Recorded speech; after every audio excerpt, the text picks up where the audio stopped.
యాదాద్రి భువనగిరి జిల్లా సంస్థాన్ నారాయణపురం చేనేత కార్మిక సంఘం నాయకుడు కర్నాటి మారయ్య ఆధ్వర్యంలో గురువారం తహసీల్దార్కి వినతిపత్రం సమర్పించారు. ఈ సందర్భంగా వారు మాట్లాడుతూ 1,00,000 రుణమాఫీ హామీలు వెంటనే అమలు చేసి నేతన్న భరోసా పథకాన్ని ప్రారంభించి నిధులు విడుదల చేయాలని డిమాండ్ చేశారు.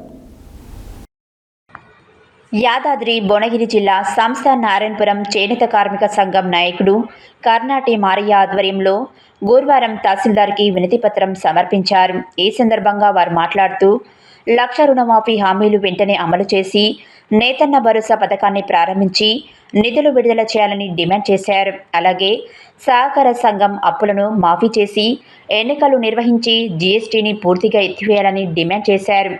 ఈ కార్యక్రమంలో పగిడిమర్రి విష్ణు, గంజివేణు, పుట్టబత్తిని రాజు, సంగిశెట్టి లక్ష్మీనారాయణ తదితరులు పాల్గొన్నారు.